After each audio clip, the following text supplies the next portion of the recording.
Came out this morning to a cold heater.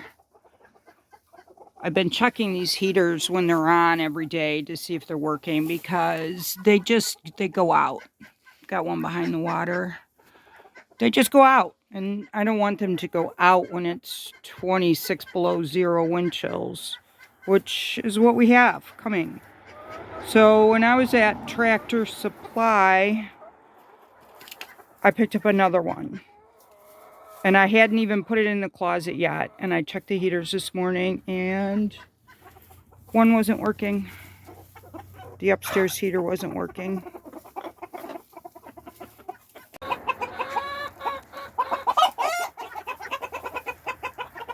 So we got it all done. It's in place. It's tied up to the ceiling, the cord, and plugged in. I have to tie cords up. The electric's inside in the roof. So I had to plug it in and tie it up there. The heat lamp is kicking it out, and we have reinforced this. It's up there well. We screwed a handle and zip tied the heck out of it. So it's up there good. And then we have the one behind the water, so the water doesn't freeze. And if one burns out and the other two are working, it's still enough. It's better than nothing. So I think the difference between me and maybe other people with chickens is my chickens are pets. I'm set up in the front for food and water, dishes, and I moved my winter sewing jugs to the warmer side. Whoa, there goes my phone, there goes my glove. I'm falling apart, guys. Flowers coming soon. I see buds.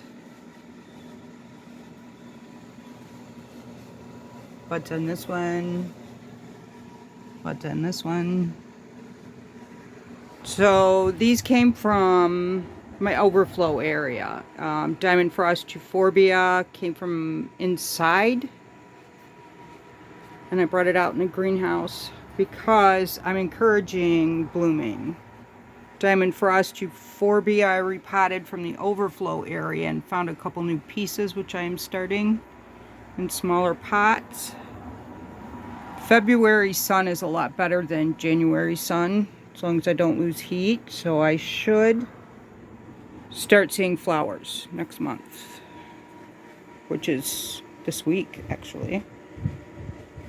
I checked the mats, and the mats are on. They are working. So it looks like the controls are telling you what the temperature is in here and not what the mats are. They're set for 76 and they are warm. So they are working. The tomatoes are hanging on, so I'm guessing I'll have tomatoes early in the season. I brought one of my wintered peppers out here that I didn't like the looks of to see if it was still alive. So that should come back soon if it's still alive. And cat mint, I've been just taking little pieces and using it in my evening tea.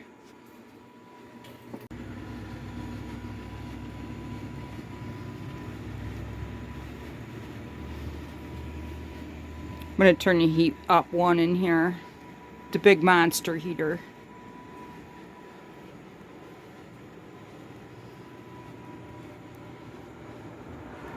It is better to use the big heater on low. And right now it's on as low as it'll go, and it stays in the 60s in here on a normal winter day. But the last Arctic blast, when it got down to 26, the big monster was not keeping up, and it got down to 35 in here. It was the lowest temperature that I recorded on my device. So that's the monster heater. It's always on low. And then if the power flickers, if your clocks are blinking, this heater will not be on. Once it flickers off, it has to be reset before it comes back on. So now I have a backup heater in here, which will come on. Okay, that's it today for Greenhouse 1. Just waiting it out. I did turn the heat up. That big heater, I'm better off to turn that one up to take the full load because it's such a good heater that it takes less energy to heat the greenhouse with the big heater than it would with the little heater. Would just be struggling. But it is set for a backup.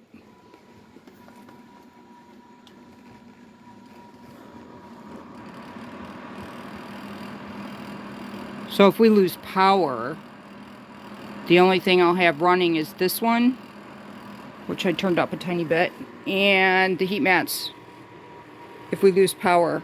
Unless I come back out here and reset, which I have forgotten to do once, and then once it happened in the middle of the night, and I couldn't do anything about it. It's a gut punch.